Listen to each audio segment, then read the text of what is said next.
Good morning dear student. आज की class में हम लोग सॉल्व करेंगे आईईआरटी एंट्रेंस एग्जाम 2018 में पूछे गए फिजिक्स के क्वेश्चंस को। इसके पहले ऑलरेडी मैंने डियर स्टूडेंट मैथ के क्वेश्चन को बिल्कुल शानदार तरीके से सॉल्व करवा दिया है। यदि वो वीडियोज आपने अभी तक नहीं देखा है तो जरूर देखिएगा, डिस्क्रिप्शन में उसका लिंक मिल जाएगा।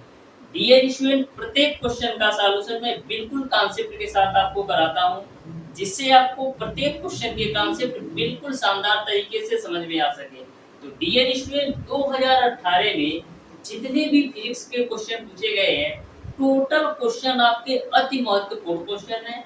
ऐसे ऐसे क्वेश्चन है जो आपके आईईआरटी एंट्रेंस एग्जाम में बार बार रिपीटेड क्वेश्चन है। तो प्रत्येक क्वेश्चन के सॉल्यूशन को बिल्कुल ध्यान से अच्छी तरीके से समझते हुए चलिएगा। मैं डियर स्टूडेंट प्रत्येक क्वेश्चन के सॉल्यूशन को बिल्कुल कॉन्सेप्ट के साथ बिल्कुल शानदार तरीके से आपको बताने वाला हूँ। तो डियर स्टूडेंट, प्रत्येक क्वेश्चन के सॉल्यूशन को आप ध्यान से अच्छी तरीके से समझते हुए चलिएगा। तो डियर स्टूडेंट, स्टार्ट करते हैं आज की क्लास। देखते हैं क्वेश्चन नंबर 1। तो क्वेश्चन नंबर 1 आपका इस प्रकार से दे रखा है। 100 मीटर त्रिज्या के एक वृत्तीय पथ पर एक मोटर गाड़ी स्थिर चाल से चल रही है। इसे एक चक्कर पूरा करने में 62.8 सेकंड का समय लगता है। प्रत्येक वृत्तीय चक्र के लिए गाड़ी का माध्य वेग और माध्य चाल क्रमानुसार होंगे, ये आपको बताना है। यानी कि गाड़ी का माध्य वेग और माध्य चाल आपको बताना है। तो बिल्कुल सिंपल सा क्वेश्चन है, आप ध्यान से समझिएगा। क्वेश्चन में आपको बोला गया है कि 100 मीटर त्रिज्या के एक वृत्तीय पथ पर एक मोटर गाड़ी स्थिर चाल से चल रही है। यानी कि जो आपको रेडियस की वैल्यू दे रखी है वो आपको दे रखा है 100 मीटर। तो सबसे पहले करते क्या है डियर स्टूडेंट, जो जो वैल्यू आपको दे रखा है उसको हम नोट कर लीजिए। यानी आर के मान दे रखा है वो आपको दे रखा है 100 मीटर। वृत्तीय पथ पर चलता है, वृत्तीय पथ पर चलता है तो आपको माध्य वेग और माध्य चाल आपको बताना है। तो सबसे पहले डियर स्टूडेंट हम माध्य वेग ही निकाल लेते हैं। तो माध्य वेग बराबर क्या होता है? माध्य वेग बराबर होता है आपका डियर स्टूडेंट कुल विस्थापन बट्टे समयांतराल। माध्य वेग बराबर आपका होता है कुल विस्थापन बट्टे का समयांतराल। तो यहाँ पर हम लिख देता हूँ फार्मूला। कुल विस्थापन बट्टे का आपका होता है समयांतराल। ये आपका माध्य वेग का फार्मूला है। अब डियर स्टूडेंट, कुल विस्थापन कितना होगा? कुल विस्थापन आपका 0 होगा, क्योंकि वृत्तीय पथ पर एक चक्कर पूरा करता है। क्योंकि वृत्तीय पथ पर एक चक्कर पूरा करता है तो कुल विस्थापन तो आपका 0 होगा। क्योंकि आपको पता है कि जो आपके विस्थापन का डिफिनीशन होता है, दो बिंदुओं के बीच की दूरी को विस्थापन कहते हैं। तो यहाँ पर जब वृत्तीय पथ पर एक चक्कर पूरा करेगा, यानी कि जिस पॉइंट से चला उसी पॉइंट पर आ गया, यानी कि जो टोटल विस्थापन होगा वो आपका 0 होगा। क्योंकि विस्थापन का डिफिनीशन ये होता है कि दो बिंदुओं के बीच की दूरी को विस्थापन कहते हैं।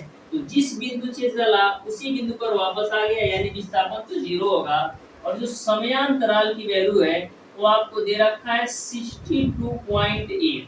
तो जब 0 में 62.8 से भाग दोगे तो 0 हो जाएगा। यानी कि जो आपका माध्य वेग आएगा वो तो आपका 0 ही होगा। अब डियर स्टूडेंट बात करते हैं माध्य चाल की। तो माध्य चाल बराबर क्या होगा? माध्य चाल बराबर आपका होता है कुल दूरी बट्टे का समयांतराल। माध्य चाल बराबर होता है आपका कुल दूरी बट्टे समयांतराल। तो कुल दूरी कितना तय करेगा? कुल दूरी जो है अपनी परिधि के बराबर ही तो तय करेगा। एक चक्कर में जो कुल दूरी तय करेगा वो अपने परिधि के बराबर, यानी कि 2πr हो जाएगा, बटे समयांतराल जो होगा वो आपका 62.8 होगा। अब देखिएगा 2 पाई की वैल्यू मैंने रख दी 3.14 गुणे आर की वैल्यू आपका है 100 बटे का आपका हो जाएगा 62.8। अब देखिएगा 2 गुणे 3.14 में जब 100 से गुणा करोगे तो ये आपका 314 हो जाएगा, बट्टे का आपका हो जाएगा 62.8।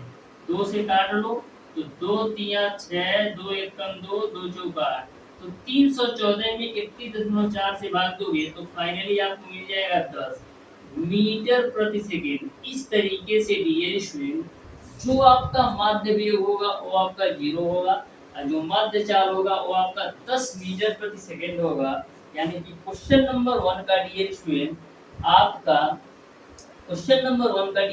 आपका ऑप्शन नंबर बी बिल्कुल राइट आंसर होगा। जो आपका माध्य वेग होगा वो आपका 0 होगा और जो आपका माध्य चाल होगा डियर स्टूडेंट वो आपका 10 मीटर प्रति सेकेंड होगा। यानी कि क्वेश्चन नंबर 1 का डियर स्टूडेंट आपका ऑप्शन नंबर बी बिल्कुल राइट आंसर होगा, 0 और 10 मीटर प्रति सेकेंड। अब देखिएगा डियर स्टूडेंट क्वेश्चन नंबर 2। तो क्वेश्चन नंबर 2 को आप बिल्कुल ध्यान से समझिएगा। ये भी आपका न्यूमेरिकल है लेकिन बिल्कुल सिंपल न्यूमेरिकल पूछे गए हैं। आपके आईईआरटी एंट्रेंस एग्जाम में कम से कम 7 से 10 न्यूमेरिकल पूछे जाएंगे, इस बात की गारंटी है। 10 के ऊपर ही पूछा जाएगा, इससे कम नहीं पूछा जाएगा। तो किसी भी न्यूमेरिकल को आप इग्नोर मत कीजिएगा क्योंकि जितने भी न्यूमेरिकल होते हैं बिल्कुल कॉन्सेप्ट के साथ और छोटे फार्मूले पर होते हैं। तो क्वेश्चन नंबर 2 को आप ध्यान से समझिएगा। बोला है कि दो पिंडों ए जिसका द्रव्यमान 1 किग्रा है और बी जिसका द्रव्यमान आपका 3 किग्रा है को क्रमानुसार ऊंचाइयों 16 मीटर और 25 मीटर से छोड़ा गया है। उनके पृथ्वी तल तक पहुंचने के क्रमागत समयों का अनुपात क्या होगा ये आपको बताना है। यानी कि ऊंचाई आपको दे रखा है, समय का आपको अनुपात ज्ञात करना है। तो ध्यान से समझिएगा क्वेश्चन नंबर 2। आपने डियर स्टूडेंट गति का दूसरा नियम पढ़ रखा होगा। गति का दूसरा नियम होता है आपका h बराबर ut प्लस का हाफ gt स्क्वायर। ये आपका गति का दूसरा नियम है। यहाँ पर आप h बराबर ut plus half gt square होता है। अब देखिएगा जो प्रारंभिक चाल है वो आपका 0 है, तो प्रारंभिक चाल 0 होगा तो h बराबर आपका क्या हो जाएगा 1/2 gt स्क्वायर। क्योंकि u की वैल्यू 0 हो जाएगा तो यह पूरा हो जाएगा 0, तो यहाँ पर h बराबर 1/2 gt स्क्वायर मिल जाएगा। अब बात करते हैं h1 की वैल्यू क्या होगी। h1/h2 की वैल्यू निकाल लो तो h1 की वैल्यू होगी 1/2 gt1 का स्क्वायर और जो h2 की वैल्यू होगी 1/g t2 का स्क्वायर के बराबर होगी। अब देखिए 1/2g से 1/2g कैंसिल। यहाँ पर h1 और h2 का जो मान दे रखा है 16 और 25 दे रखा है, यानी कि 16/25 हो जाएगा बराबर T1 का स्क्वायर बट्टे का आपका T2 का स्क्वायर। तो यहाँ से आप T1/T2 की वैल्यू निकालोगे कितना आएगा, T1/T2 की वैल्यू निकालोगे तो आपको मिल जाएगा 4/5। क्योंकि दोनों तरफ जब आप करड़ी लगाओगे डियर स्टूडेंट तो यहाँ से आपको 4/5 मिलेगा और T1/T2 के स्क्वायर से आपको T1/T2 मिल जाएगा। यानी कि जो समयों में अंतराल होगा वो आपका 4/5 का होगा। इस तरीके से क्वेश्चन नंबर 2 का ऑप्शन नंबर डी बिल्कुल राइट आंसर होगा। तो देख सकते हैं यह भी आपका बिल्कुल सिंपल सा क्वेश्चन था। अब देखिएगा डियर स्टूडेंट क्वेश्चन नंबर 3, तो ध्यान से समझिएगा क्वेश्चन नंबर 3 को भी। ये भी आपका बिल्कुल शानदार क्वेश्चन है। क्वेश्चन नंबर 3 आपका है एक समान वृत्तीय चक्रिका को त्रिज्या आपका r है और इसका द्रव्यमान m है। इस चक्रिका के व्यास के सिरे पर चक्रिका को छूटी हुई चक्रिका तल से लंब दिशा के रेखा रूपी अक्ष के गिरे चक्रिका का जड़त्व आघूर्ण क्या होगा ये आपको बताना है। यानी कि आपको चक्रिका का जड़त्व आघूर्ण बताना है। तो सिंपल भाषा में आप याद रखिएगा जो चक्रिका का जड़त्व आघूर्ण होगा यम द्रव्यमान और त्रिज्या r के कंडीशन में वो आपका 3/2 यमार स्क्वायर के बराबर होता है। यानी कि क्वेश्चन नंबर 3 का ऑप्शन नंबर सी सही हो जाएगा। तो ध्यान में रखिएगा यदि आपको द्रव्यमान यम दे रखा हो और त्रिज्या आपका कैपिटल R दे रखा हो तो चक्रिका का जो आपका जड़त्व आघूर्ण होता है वो आपका 3/2 यमार स्क्वायर के बराबर होता है। क्वेश्चन नंबर 4 आपका अदिश राशि है। इन चारों ऑप्शंस में आपको बताना है कि कौन सी अदिश राशि है। तो यहाँ पर आपका पहला ऑप्शन आपको दे रखा है बल, जो कि सदिश राशि है, वेग भी आपका सदिश राशि है, जो आपका द्रव्यमान है एक प्रकार की आपकी अदिश राशि है। इस तरीके से क्वेश्चन नंबर 4 का ऑप्शन नंबर सी सही हो जाएगा, द्रव्यमान आपका अदिश राशि है। क्वेश्चन नंबर 5 आपका है दाब का एसआई मात्रक क्या है, ये आपको बताना है। दाब का एसआई मात्रक क्या है ये आपको बताना है। तो दाब बराबर क्या होता है, बल बट्टे का क्षेत्रफल। तो बल का यूनिट न्यूटन होता है और क्षेत्रफल का यूनिट मीटर स्क्वायर होता है। इस तरीके से दाब का जो एसआई यूनिट होगा वो आपका न्यूटन प्रति मीटर स्क्वायर होगा। यानी कि क्वेश्चन नंबर 5 का ऑप्शन नंबर ए बिल्कुल राइट आंसर हो जाएगा। क्वेश्चन नंबर 5 का ऑप्शन नंबर ए बिल्कुल राइट आंसर हो जाएगा। अब देखिएगा dear student, question number 6, 1 kilo calorie ऊष्मा उत्पन्न करने के लिए किया गया कार्य कितना होगा, ये आपको बताना है। 1 किलो कैलोरी ऊष्मा उत्पन्न करने के लिए किया गया कार्य कितना होता है। 1 किलो कैलोरी ऊष्मा उत्पन्न करने के लिए डियर स्टूडेंट 4.18 गुणे 10⁻³ जूल के बराबर कार्य करना पड़ता है। इस तरीके से डियर स्टूडेंट आपका क्वेश्चन नंबर 6 का डियर स्टूडेंट आपका ऑप्शन नंबर बी बिल्कुल राइट आंसर होगा। 1 किलो कैलोरी ऊष्मा उत्पन्न करने के लिए 4.18 गुणे 10⁻³ जूल कार्य करना पड़ता है। अब देखिएगा डियर स्टूडेंट क्वेश्चन नंबर 7। तो क्वेश्चन नंबर 7 आपका है सदिश सदिश ए और बी ऐसे है कि मान के रूप में आपको दे रखा है a प्लस बी बराबर दे रखा है मान के रूप में a माइनस बी। ये दोनों सदिश आपस में बराबर कब होंगे, a प्लस बी और a माइनस बी। तो ये दोनों सदिश आपस में बराबर उस कंडीशन में होंगे जब थीटा का मान आपका 90 डिग्री होगा। ऐसा इसलिए होता है क्योंकि आपका जो r का फार्मूला होता है वो आपका होता है √a² plus B square plus का 2ab cos थीटा के रूप में। तो जब यहाँ पर आप थीटा की वैल्यू 90 डिग्री रखोगे, तो यहाँ पर जब आप थीटा की वैल्यू 90 डिग्री रखोगे तो यह पूरी वैल्यू आपका 0 हो जाएगा।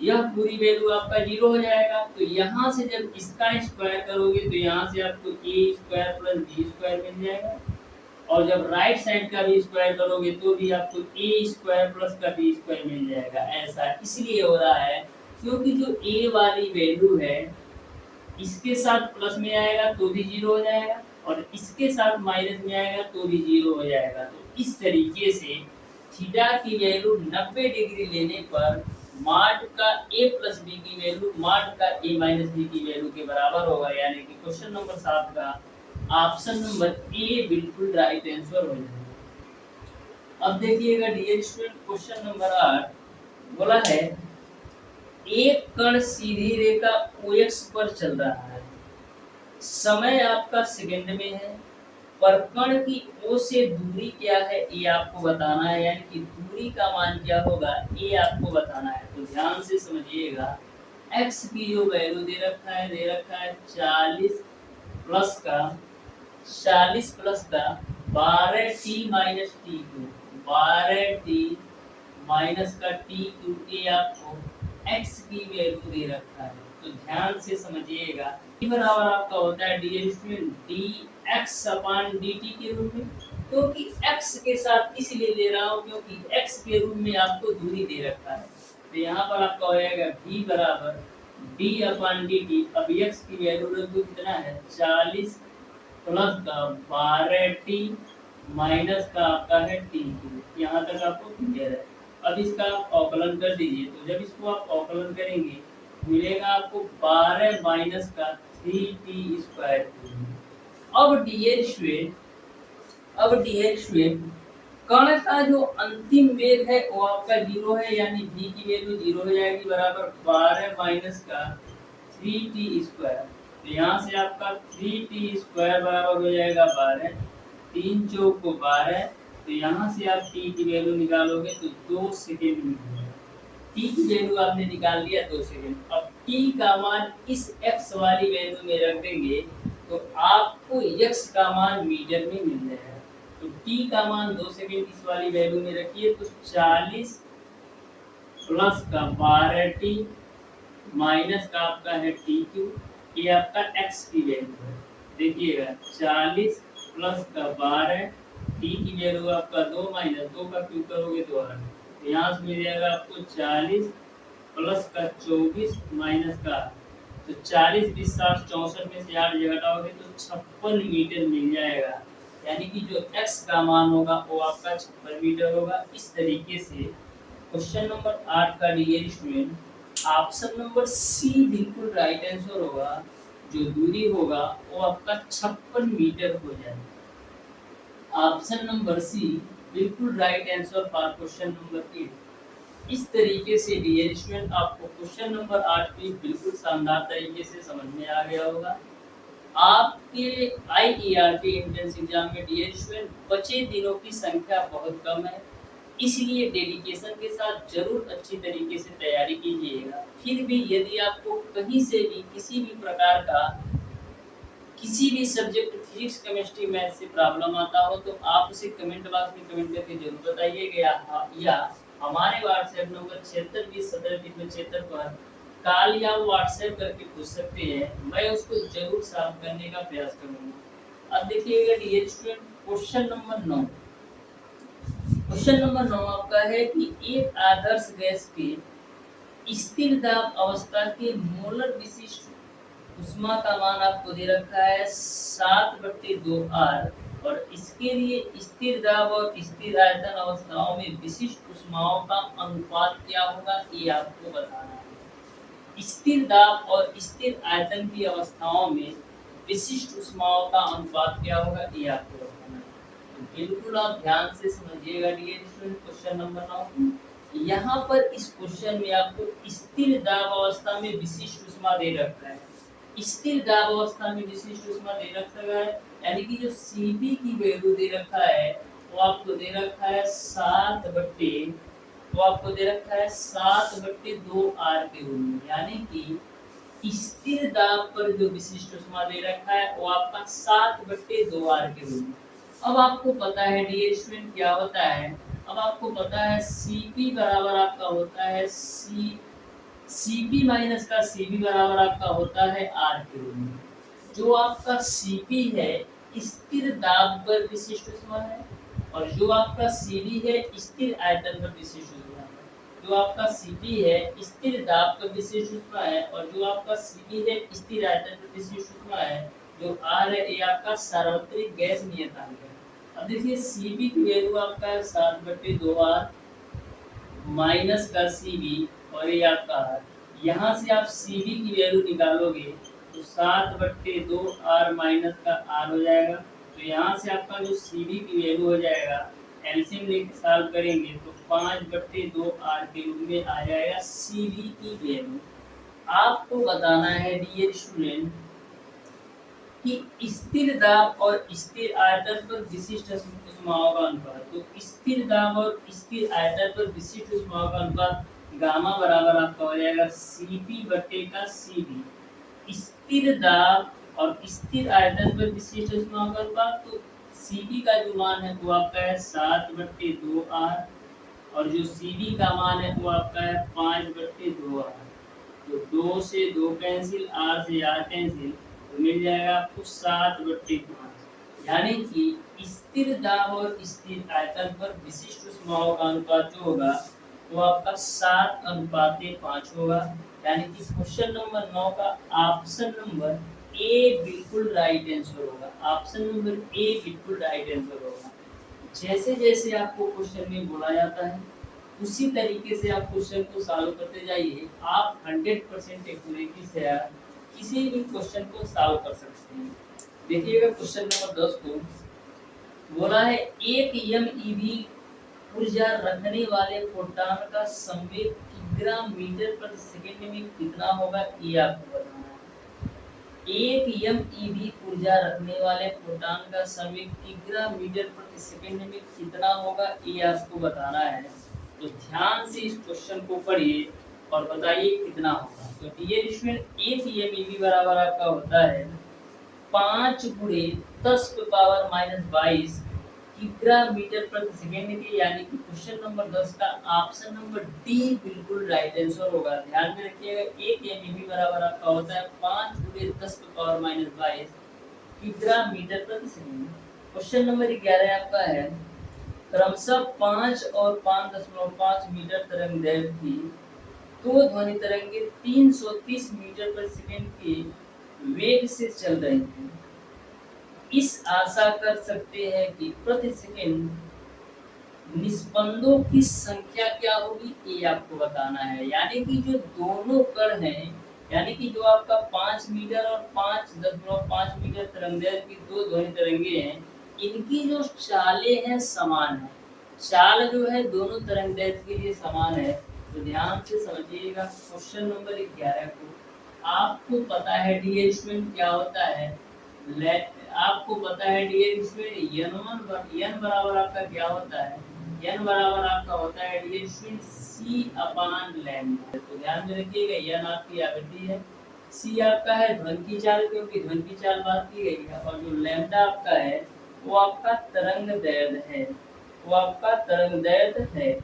ठीक है, यहाँ पर बात की ध्वनि की। ठीक है, तो यहाँ पर देखिएगा n1 की वैल्यू क्या होगी, n1 की वैल्यू आपकी होगी c/λ1। c का मान दोनों तरंगदैर्घ्य के लिए समान है, इसलिए मैंने c रखा है। तो c का मान 330 और λ1 की वैल्यू आपका है, λ1 की वैल्यू आपका है 5। तो 5 से काटोगे तो 5 36 5 36, यानी n1 की वैल्यू जो है वो आपका 66 हर्ट्ज आ गया। अब बात करते हैं n2 की वैल्यू क्या होगी, तो n2 की वैल्यू आपका होगी c/λ2। तो c की तो वैल्यू सेम रहेगी यानी 330, और λ2 की वैल्यू आपका है 5.5। जब इससे आप कैंसिल आउट करोगे तो 60 हर्ट्ज आ जाएगा, ये आपका n2 की वैल्यू। आपको बताना है डियर स्टूडेंट प्रति सेकंड निस्पंदों की संख्या। तो प्रति सेकंड निस्पंदों की संख्या कैसे निकालोगे, n1 माइनस n2 से। तो n1 का मान 66 में से 60 घटाओगे तो 6 हर्ट्ज मिल जाएगा। इस तरीके से प्रति सेकंड निस्पंदों की संख्या 6 हर्ट्ज होगा, यानी कि क्वेश्चन नंबर 11 का आपका ऑप्शन नंबर डी बिल्कुल राइट आंसर होगा। ऑप्शन नंबर डी बिल्कुल राइट आंसर होगा। अब देखिएगा डियर स्टूडेंट क्वेश्चन नंबर 12, तो ध्यान से समझिएगा क्वेश्चन नंबर 12 को भी, बिल्कुल सिंपल सा एबी क्वेश्चन है। क्वेश्चन नंबर 12 आपका है डियर स्टूडेंट, जब v वेग से गतिमान एक आवेशित कण प्रेरकत्व r के चुंबकीय क्षेत्र में प्रभावित किया जाता है तो इस पर क्रियाकारी बल का मान शून्यतर हो जाता है। इसका तात्पर्य क्या है ये आपको बताना है, यानी कि इसका तात्पर्य क्या है ये आपको बताना है। तो ध्यान से इस क्वेश्चन नंबर 12 को आप समझिएगा और बताइएगा कौन सा ऑप्शन सही है। क्वेश्चन नंबर 13 आपका है, एक अवतल लेंस की फोकस दूरी आपका 2 मीटर है, तो लेंस की क्षमता क्या होगी ये आपको बताना है। तो लेंस की क्षमता क्या होगी ये आपको बताना है। फोकस दूरी आपको दे रखा है 2 मीटर, तो आपको पता है कि फोकस दूरी और क्षमता में संबंध क्या होता है।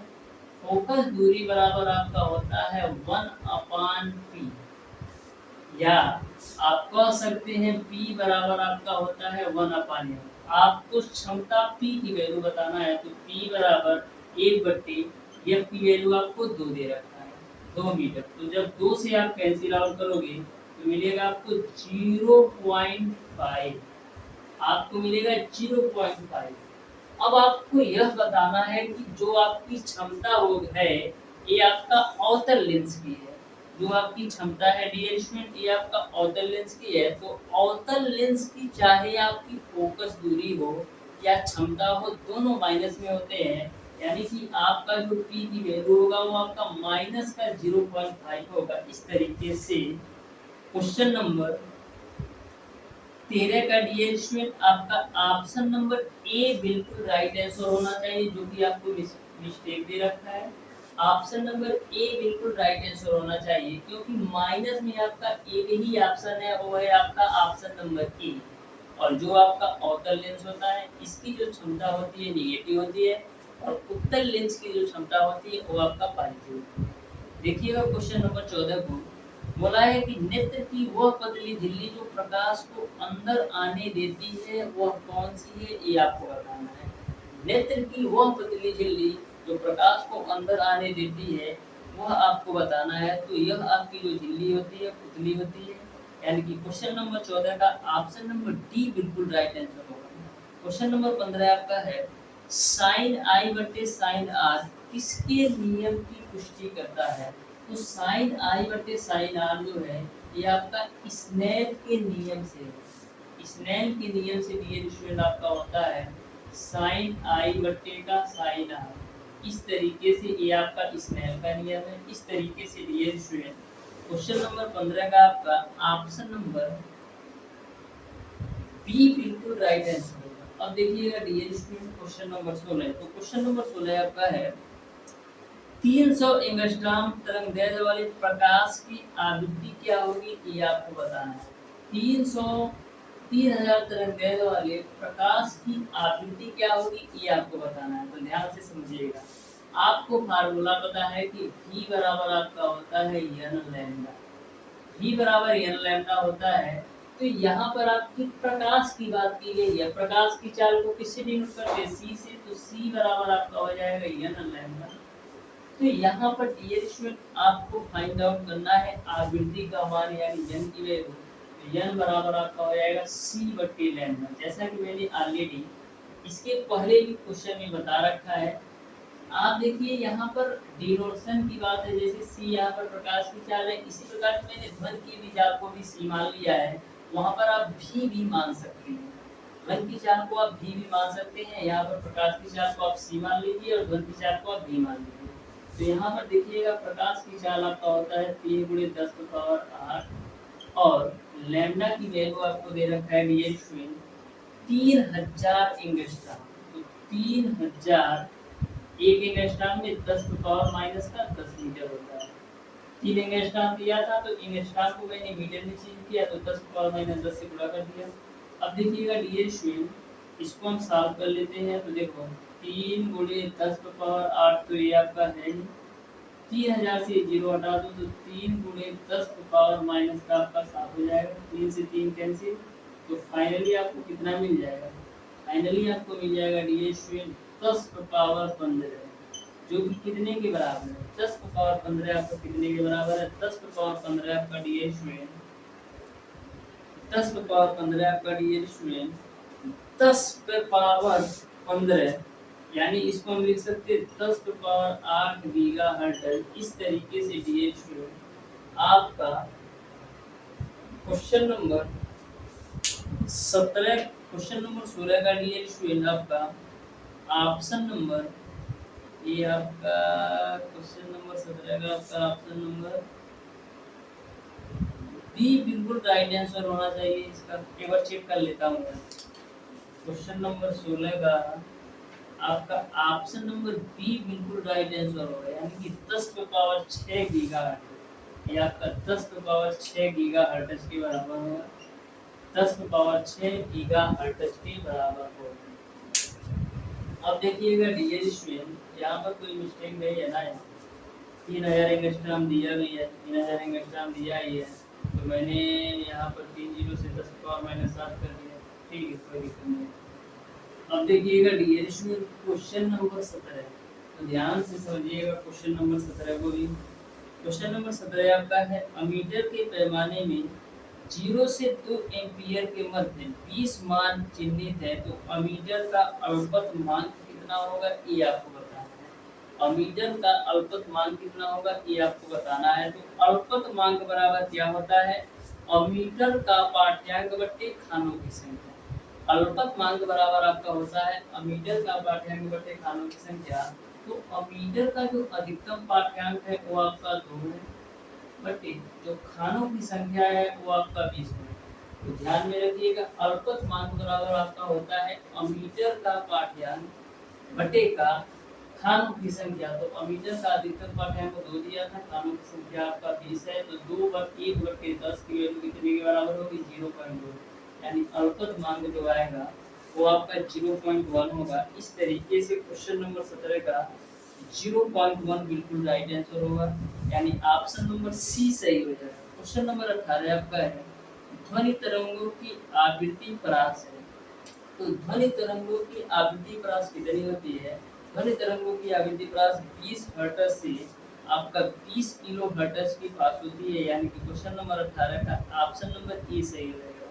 क्वेश्चन नंबर 19 आपका है, समान धातु से बने दो तारों की त्रिज्याएं आपका 1:2 के अनुपात में है, उनके प्रतिरोधों का अनुपात बताना है, जबकि लंबाई आपका समान है। तो ध्यान से समझिएगा, आपको त्रिज्याओं का जो अनुपात दे रखा है, ये आपका कौन सा क्वेश्चन है? Question number 19। आपको जो त्रिज्याओं का अनुपात दे रखा है 1:2, यानी कि R1 अनुपात R2 की जो वैल्यू दे रखा है 1:2 दे रखा है।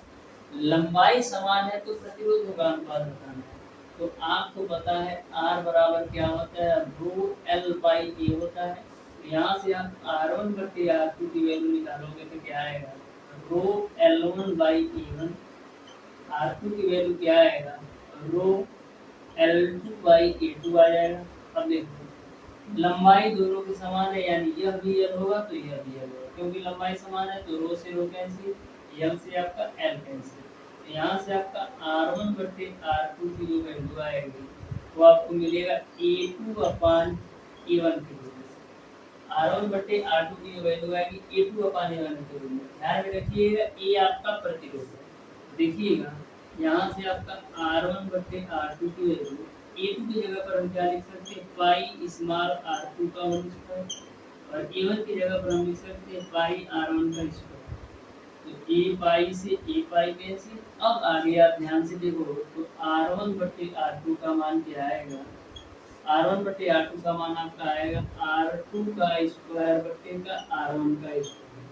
तो यहाँ पर R2 की जो वैल्यू है 2 है, R1 की वैल्यू 1 है, तो 2 का स्क्वायर करोगे 4 और 1 का स्क्वायर करोगे 1, यानी कि R1 और R2 में जो अनुपात होगा वो आपका 4:1 का हो जाएगा, यानी कि क्वेश्चन नंबर 19 का ऑप्शन नंबर डी बिल्कुल राइट आंसर होगा। तो देख सकते हैं कितना सिंपल सा क्वेश्चन आपसे पूछा गया था। बस आपको सिंगल सा फार्मूला लगाना था। विशिष्ट उष्मा विशिष्ट प्रतिरोध और प्रतिरोध में R बराबर रो L बाई ए, लंबाई समान दिया था तो मैंने लंबाई को कैंसिल कर दिया, और दोनों के विशिष्ट उष्माएं समान थे उसको भी कैंसिल कर दिया। तो यहाँ से मैंने सॉल्व कर दिया, तो प्रतिरोधों में जो आपका अनुपात आया वो आपका 4:1 आ गया।